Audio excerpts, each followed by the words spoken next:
So I received and had the chance to read the Second Chance campaign version of Cecil's Cash Grab yesterday with variant cover by Irene Strakowski.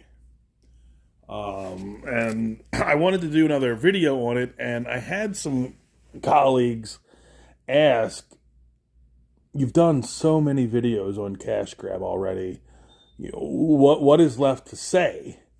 And I told them that I discussed the psychedelic and the eschatological aspects of Cash Grab ad nauseum in an earlier video, but I've only brushed the surface of the dimensional aspects of Cash Grab and how more than any other comic book, maybe more than any other piece of literature I've ever had the opportunity to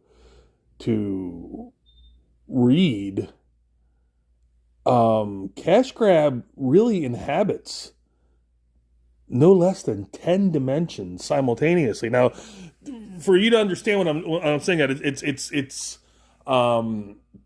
probably beneficial for me to go over what 10 dimensions would look like. So we start off with the zero dimension, which is a point. We start with a point that, like just like the point that we know from geometry, that it's got no size, it's got no dimension, it's just an imaginary idea that indicates a position in a system. But because it has no size and no dimension, it encompasses all sizes and all dimensions. Someone once told me, and it's true, that the sum of all numbers in the universe is zero, because it's 1 plus -1 plus 2 plus -2 plus 3 plus -3. You add all those numbers together, you get zero, which then leads to the first dimension, a line, which again we're all pretty familiar with. A second point is used to indicate a different position from the first point, but it too is of indeterminate size. So to create the first dimension, all we need is a line joining any 2 points. The first dimensional object has length only, no width, no depth.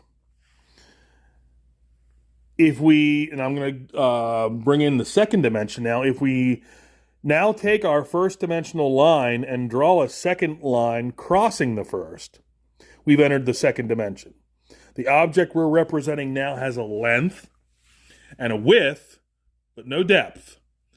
To help us with imagining the higher dimensions, we're going to represent our second dimensional object as being created using a second line which branches off from the first. It would be instructive at this point. There are 2 great books that posit what second dimensional life might look like. Obviously, the most famous is Flatland by E.A. Abbott. And the second one, the author's name escapes me, but it's called the Planiverse. So if we imagine a race of 2-dimensional creatures, we'll call them Flatlanders. What would it be like to be a Flatlander living in their 2-dimensional world? A 2-dimensional creature would only have length and width, as if they were the royalty on an impossibly flat playing card. And I want you to picture this. A Flatlander couldn't possibly have a digestive tract, because the pipe from their mouth to their bottom would divide them into 2 pieces. Are you seeing the connection to Cash Grab? And a Flatlander trying to view our 3-dimensional world would only be able to perceive shapes in 2-dimensional cross sections. A balloon, for example, passing through the Flatlander's world would start as a tiny dot, become a hollow circle, which inexplicably grows to a certain size, then shrinks back to a dot before popping out of existence. So we 3-dimensional human beings would seem very strange indeed to a Flatlander, which obviously leads naturally into a discussion of the third dimension. That's the easiest for us because every moment of our lives, we live in three dimensions. A three-dimensional object has length, width, and height, but there's another way to describe the third dimension. If we imagine an ant walking across a newspaper, which is lying on a table, we can pretend that the ant is the Flatlander, walking along a flat two-dimensional newspaper world. If that paper is now folded in the middle, we create a way for our Flatlander ant to magically disappear from our position in his two-dimensional world and be instantly transported to another spot. So we can imagine that we did this by taking a two-dimensional object and folding it through the dimension above, which is our third dimension. Once again, it'll be more convenient for us if we imagine the higher dimensions, strike that. It'll be more convenient for us as we imagine the higher dimensions if we can think of the third dimension in this way. The third dimension is what you fold through to jump from point to point in the dimension below. And this is what I'm going to suggest is the role cash grab plays to the human consciousness. Now we bring in the fourth dimension. Okay, the first three can be described with these words: length, width, and depth. But what word can we assign to the fourth dimension? One answer, obviously, would be duration. If we think of ourselves as we were 1 minute ago and imagine ourselves as we are at this moment, the line we could draw from the 1 minute ago version to the right now version would be a line in the fourth dimension. If you were to see your body in the fourth dimension, it would in many ways be like Donnie Darko, where you would see one long undulating snake with your embryonic self at one end and your deceased self at the other. But because we live from moment to moment in the third dimension, we are like our second dimensional Flatlanders. Just like that Flatlander who could only see two-dimensional cross-sections of objects from the dimension above, we as three-dimensional creatures can only see three-dimensional cross-sections of our fourth dimensional self. Which brings me to the fifth dimension. One of the most intriguing aspects of there being one dimension stacked on another is that down here in the dimensions below, we can be unaware of our motion in the dimensions above. Here's a simple example. If we make a Mobius strip, take a long strip of paper, add one twist to it, and tape the ends together, and draw a line down the length of it, our line will eventually be on both sides of the paper before it meets back with itself. It appears, somewhat amazingly, that the strip only has one side. So it must be a representation of a two-dimensional object. And this means that a two-dimensional Flatlander traveling down this line would end up back where they started without ever feeling like they had left the second dimension. But in reality, they would be looping and twisting in the third dimension, even though to them it felt like they were traveling in a straight line. The fourth dimension, time, feels like a straight line to us, moving from the past to the future. But that straight line in the fourth dimension is, like the Mobius strip, actually twisting and turning in the dimension above.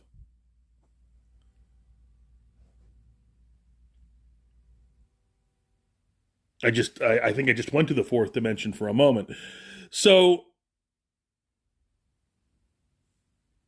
the long undulating snake that is us at any particular moment will feel like it's moving in a straight line in time, the fourth dimension, but there will actually be in the fifth dimension a multitude of paths that we could branch to any given moment.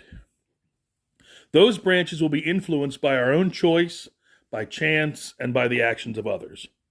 Quantum physics tells us that the subatomic particles that make up our world are collapsed from waves of probability simply by the act of observation. In the picture we are drawing for ourselves here, we can now start to see how each of us are collapsing the indeterminate wave of probable futures contained in the fifth dimension into the fourth dimensional line that we are experiencing as time. So that brings us to the sixth dimension. What if you wanted to go back to your own childhood and visit yourself? We can imagine holding or folding the fourth dimension through the fifth, jumping back through time and space to get there. But what if you wanted to get to the world where, for example, you had created a great invention as a child that by now had made you famous and rich? We can imagine our fourth dimensional selves branching out from the current moment into the fifth dimension, but no matter where you go from here, the great child inventor timeline is not one of the available options in your current version of time. You can't get there from here, no matter how much choice, chance, and the actions of others become involved. There are only two ways you could get to that world. One would be to travel back in time, somehow trigger the key events that caused you to come up with this invention, then travel forward in the fifth dimension to see one of the possible new worlds that might have resulted, but that would be taking the long way. The shortcut we could take would involve folding the fifth dimension through the sixth dimension, which allows us to instantly jump from our current position to a different fifth dimensional line. Which, of course, brings us to the seventh. For the seventh dimension, what we do is we take the dimension below, we conceive of it as a single point. So the fourth dimension is a line which can join the universe as it was 1 minute ago to the universe as it is right now. Or in the biggest picture possible, we could say the fourth dimension is a line which joins the Big Bang to one of the possible endings of our universe.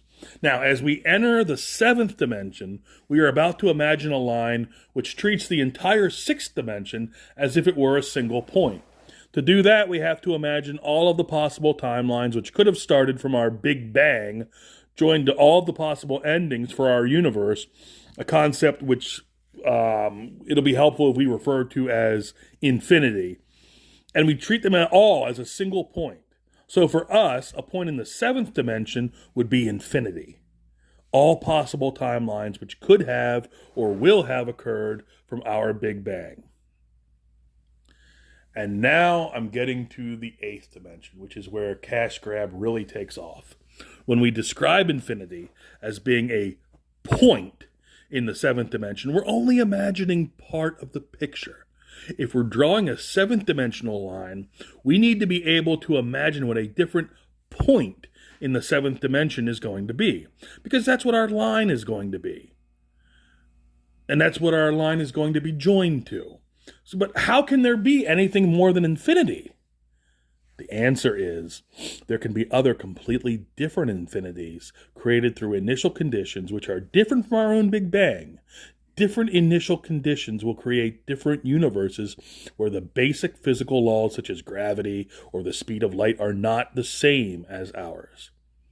And the resulting branching timelines from that universe's beginning to all of its possible endings will create an infinity, which is completely separate from the one which is associated with our own universe. So the line we draw in the seventh dimension will join one of these infinities to another, and as boggling as the magnitude of what we're exploring here might be, if we were to branch off from that seventh dimensional line to draw a line to yet another infinity, we'll then be entering the eighth dimension.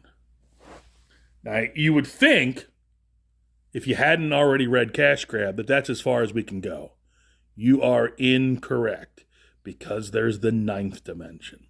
As we explored already, we can jump from one point in any dimension to another simply by folding through the dimension above. So if our aunt on the newspaper were a two-dimensional flatlander, then folding his two-dimensional world through the third dimension would allow him to magically disappear from one location and appear in a different one. And as we're now imagining the ninth dimension, the same rules apply. If we're able to instantaneously jump from one eighth dimensional line to another, it would be because we were able to fold through the ninth dimension. And quite frankly, that was as much as I'd contemplated when I initially read Cash Grab. But now I've read the Second Chance campaign with the Irene Strakowski cover. All right, so before we discussed our first dimension, we could say that we started out with a dimension 0, which is the geometrical concept of the point. A point indicates a location in a system, and each point is of indeterminate size. So the first dimension then takes 2 of these points and joins them with a line. When we imagined the fourth dimension, it was as if we were treating the entirety of 3-dimensional space in a particular state as a single point, and drawing a 4th-dimensional line to another point representing space as it is in a different state. We often refer to the line we've just described as time. Then in the 7th dimension, we treated all of the possible timelines which could be generated from our Big Bang as if this were a single point, and imagined drawing a line to a point representing all the possible timelines for a completely different universe. Now, as we enter the 10th dimension, we have to imagine all of the possible branches for all of the possible timelines of all the possible universes, and treat that as a single point in the 10th dimension. Whew. All right, so far so good. But this is where we hit a roadblock. Because if we're going to imagine the 10th dimension as continuing the cycle and being a line, then we're going to have to imagine a different point that we can draw that line to. But there's no place left to go. By the time we've imagined all possible timelines for all possible universes as being a single point in the 10th dimension, it would appear that our journey is done. Now, what I'll say in closing is that in string theory, physicists will tell us that superstrings vibrating in the 10th dimension are what create the subatomic particles which make up our universe and all the other possible universes as well. In other words, all possibilities are contained within the 10th dimension, which would appear to be the concept we've just built for ourselves as we imagine the 10 dimensions built one upon another. And in addition to getting the book, you get this nice poster of Anna as Princess Leia. You get 2 companion books. You get cards. And there are some stickers here that were not included in the original version that is a nice little perk to getting the Second Chance campaign version. So I hope this gives you, like taking a 45-sided Rubik's Cube down from a shelf and exploring it from all angles. I hope this gives you some variant perspectives at which to look upon Cash Grab and which to see as Cash Grab looks back upon you. This has been Tom Tuttle.